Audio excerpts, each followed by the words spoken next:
অধ্যাপক তোফায়েল আহমেদ, আপনার কাছে প্রথম জানতে চাই যে আপনি আজ স্থানীয় সরকার বিষয়ক যে সংস্কার আপনাদের রিপোর্ট, পূর্ণাঙ্গ রিপোর্ট জমা দিয়েছেন। ডিটেল রিপোর্টে যাওয়া সম্ভব হবে না আমরা জানি, এটা অত্যন্ত বিস্তৃত, কিন্তু সংক্ষেপে যদি আপনার কাছে তিনটি গুরুত্বপূর্ণ প্রস্তাবের কথা জানতে চাই, আপনি কোন তিনটি প্রস্তাবের কথা উল্লেখ করবেন? ধন্যবাদ। রিপোর্ট জমা দিয়েছি মাননীয় প্রধান উপদেষ্টার কাছে। উনি বললেন যে রিপোর্ট দিলা এখন কি করো, এটা মানুষকে জানাও। তা আমি বললাম ঠিক আছে, এটা কীভাবে জানাবো আমরা? বলো কেন প্রেস কনফারেন্স করো। তা আমি বললাম এটা তো একটু প্রস্তুতি নিয়ে করতে হবে। বলতে না, আজকেই করে ফেলো। এখানে ওই ফরেন মিনিস্ট্রি যে একাডেমি আছে ওটার মধ্যে, তখন ওখানে গেলাম, ওরাই আয়োজন করে দিল। দেখলাম যে আসলে রেডিমেড সাংবাদিক অনেক ওই বিট করার, সুতরাং ওখানে এটা এতক্ষণ কথাবার্তা বলে আসলাম, এখানে আসলাম আপনার এখানে। তো তিনটা সংস্কারের প্রস্তাব বলা খুব ডিফিকাল্ট, কারণ আমাদের কাছে সবটা ইম্পর্ট্যান্ট। তো তারপরেও এটা মূলত ওইভাবে বলি যে আমরা প্রতিবেদনটা আমার সাথে আছে, মাননীয় প্রধান উপদেষ্টাকে এক সেট দিয়ে আরেক সেট আমি নিয়েছিলাম, সেটাই নিয়ে আসছি এখানে আসার সময়। এটা আমি আবার শহীদ ব্যাংকে দিয়ে দিলাম, কারণ উনি সহ আমরা এক সময় অনেক কাজ করেছি এইসব বিষয়ে। তো উনি রিটায়ার করেছেন, আমরাও অন্য ক্যাপাসিটিতে এখন কাজ করছি। তো রিপোর্টটা অনেক বেশ বড়। আমাদের এই রিপোর্টটা দুইটা খণ্ডে আমরা করেছি, বিভক্ত করেছি। প্রথম খণ্ডের মধ্যে আমার আবার দুইটা ইস্যু, মানে দুইটা ভাগ করেছি। প্রথম ইস্যুটার মধ্যে দুইটা ভাগে করেছি। এটা প্রথম খণ্ড, দ্বিতীয় ভাগ এবং প্রথম ভাগ। আর দ্বিতীয় খণ্ড হচ্ছে কতগুলো আইনের সংস্কার প্রস্তাব করেছি, সেই আইনগুলোর খসড়া করে দিয়েছি। এই তো এখন যদি করেন, একটা হচ্ছে লোকাল গভর্নমেন্টের যে আইনগুলো আছে, আমরা একটা জিনিস দেখতে পেয়েছি যে আমাদের এই আইনগুলো একসাথে হয়নি। সংবিধান রাখা হয়েছে, কিন্তু লোকাল গভর্নমেন্টের আইনগুলো সংবিধানের পরপর যে হয়েছে তা না। একটা হচ্ছে 73-তে শুরু, 76-এ গিয়ে এটাকে অসামাজা হয়েছে।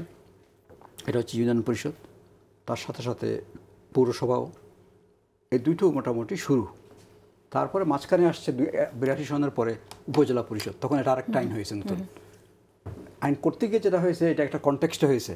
মার্শাল ল গভর্নমেন্ট এসেছিল, মিলিটারি গভর্নমেন্ট, তারা তাদের সিভিলাইজেশনের জন্য একটা লোকাল গভর্নমেন্ট সিস্টেমকে ব্যবহার করতে চেয়েছে। ওইটাকে মাথায় রেখে কিন্তু তারা এই উপজেলা আইনটা করেছে।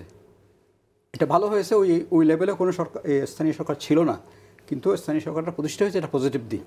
কিন্তু আইনটা এমনভাবে করা হয়েছে, ওটা কিন্তু ওই আগের ইউনিয়ন পরিষদ আইনের সাথে সামঞ্জস্য রাখা হয়নি। আচ্ছা, এটা আরেকটা নতুন জিনিস হয়েছে।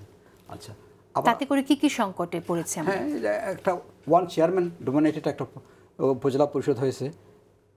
এখানে কোনো কাউন্সিল নাই, কাউন্সিল করা হয়েছে ইউনিয়ন পরিষদের চেয়ারম্যানদেরকে এনে। ইউনিয়ন পরিষদের চেয়ারম্যানরা কিন্তু এই পরিষদটাকে ওন করে না, সে তার ইউনিয়ন পরিষদকে ওন করে। এখানে আসে কিছু টাকা নিয়ে যাওয়ার জন্য, যা হলে পরিষদ সিস্টেমটা কাজ করেনি। আচ্ছা, আবার অফিসারদের মধ্যেও কিন্তু এক ধরনের অসন্তোষ কাজ করেছে। যাই হোক, এটা আমি ডিটেইলে যাচ্ছি না। তারপর হচ্ছে জেলা পরিষদ। জেলা পরিষদ আইন হয়েছে 2000 সনে, তাইলে স্বাধীনতা হয়েছে 71-এ। এরপরে এতদিন পরে গিয়ে জেলা পরিষদ আইন হয়েছে। জেলা পরিষদটা কিন্তু এটা ব্রিটিশ আমাদের প্রতিষ্ঠান, প্রতিষ্ঠান ছিল, কিন্তু বিল্ডিং ছিল, সব কিছু ছিল, কিন্তু আইন ছিল না, বা এটা কার্যকর ছিল না, কোনো ডিরেকশন ছিল না। এটা 2000-এ করা হয়েছে। 2000-এ করার পরে এটা কিন্তু কার্যকর করা হয়নি। কার্যকর হচ্ছে 2014 পরে, 13 পরে। তাতে করে আমাদের কী হয়েছে, সংগঠন, আইন, এগুলো কিন্তু এক একটা এক এক রকম হয়েছে। এখন এখানে একটা চ্যালেঞ্জ হয়েছে যে 5টা মৌলিক আইন, ইউনিয়ন, উপজেলা, জেলা, পৌরসভা, সিটি কর্পোরেশন এবং শতাধিক অধস্তন আইন, 1000 কানেক সার্কুলার, এগুলো দিয়ে লোকাল গভর্নমেন্ট সিস্টেমটা চলতো। এখন আমরা এটাকে একটা সিঙ্গেল অ্যাক্টে এনেছি, আইন এনেছি, এটার একটা খসড়া দিয়েছি। এবং প্রত্যেকটা প্রতিষ্ঠানের অর্গানোগ্রাম বা অর্গানাইজেশন, সাংগঠনিক কাঠামো ছিল এক এক রকম, একটা একরকম। এটাকে আমরা একটা সিম্পল, একটা ইউনিফর্ম সিস্টেমে আনার চেষ্টা করেছি, এবং এটাকে একটা পার্লামেন্টের সিস্টেমের সাথে সঙ্গতিপূর্ণ রূপ দেওয়ার চেষ্টা করেছি। এটা একটা বড় একটা চেঞ্জ। এই সিস্টেমে যদি আনা হয়, তাহলে ইলেকশনটা 5টা-7টা ইলেকশন করতে হবে না।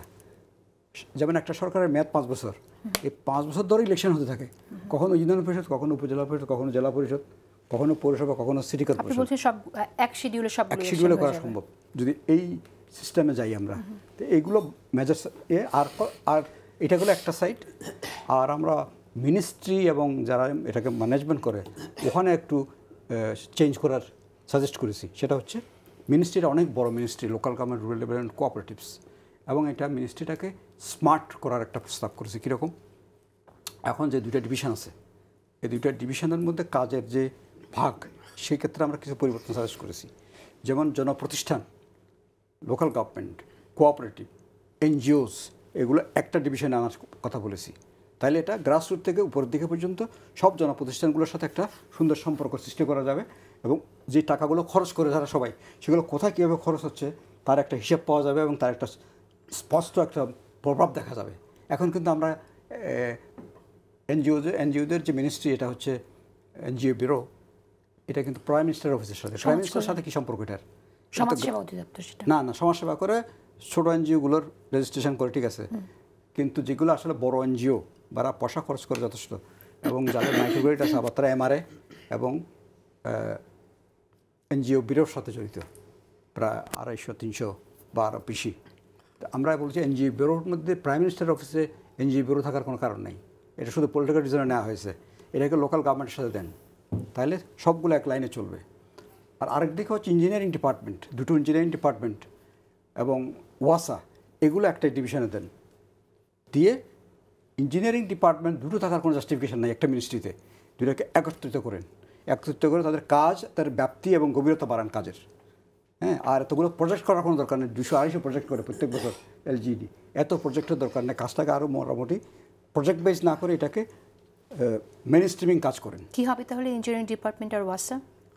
ওয়াসা না, ওয়াসা আলাদা থাকবে, ডিপিএইচই এবং এলজিডি একত্রিত হয়ে একটা ডিপার্টমেন্ট হবে, একটা ইঞ্জিনিয়ারিং ডিপার্টমেন্ট হবে। দুইটা আলাদা থাকার দরকার আমরা মনে করি, এটা প্রশাসনিকভাবে দরকার পড়ছে মনে করি। আর এদিকে যারা কোঅপারেটিভ দেখে, বিআরডিবি এবং কোঅপারেটিভ অধিদপ্তর, এই দুইটাকে একত্রিত করো। আর কতগুলো আরও প্রতিষ্ঠান সারা দেশব্যাপী করেছে, পল্লী উন্নয়ন, প্রশিক্ষণ প্রতিষ্ঠান, এগুলোর কোনো প্রয়োজন নেই আসলে। এত প্রশিক্ষণ দেওয়ার জায়গা নেই, এত প্রশিক্ষকও নাই, এগুলো এখন খালি পড়ে আছে, কয়েক বছর হয়ে গেছে। তো এগুলোকে কী করবে সরকার, একটা সিদ্ধান্ত নিতে হবে। এটা কারণ শিক্ষা প্রতিষ্ঠানকে দিয়ে দিতে পারেন, প্রাইভেট এজেন্সিকে দিতে পারেন, যারা কারণ যাই কিছু করেন, কিন্তু এগুলো গভর্নমেন্টের পক্ষে চালানো সম্ভব না।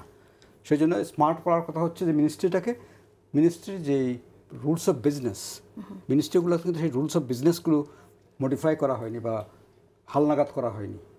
আপনি যদি লোকাল গভর্নমেন্ট মিনিস্ট্রির রুলস অফ বিজনেস দেখেন, দেখবেন যে এটা কবে হয়েছে আল্লাহ জানে, এখানে কবর শ্মশান থেকে আরম্ভ করে সবই আছে, এগুলোর কোনো দরকার নাই, এটা স্ট্র্যাটেজিক কাজ করবে। জনমতের ব্যাপারটা কিভাবে এটা আপনারা সংগ্রহ করেছেন? প্রচুর জনমত সংগ্রহ করেছি আমরা, জেলায় জেলায় গেছি, উপজেলায় গেছি, ইভেন ইউনিয়নেও গিয়েছি, এখানে ঢাকায় বসেছি, এরকম আমরা লিস্ট আছে কতগুলো সভা কোথায় করেছি, কতগুলো ইন্টারনেট ওয়েবসাইটে মতামত পেয়েছি, কতগুলো লিখিত মতামত পেয়েছি, এগুলো প্রচুর। আমরা এগুলো সবগুলো দিয়ে তুলে ধরেছি যে সংখ্যাটা।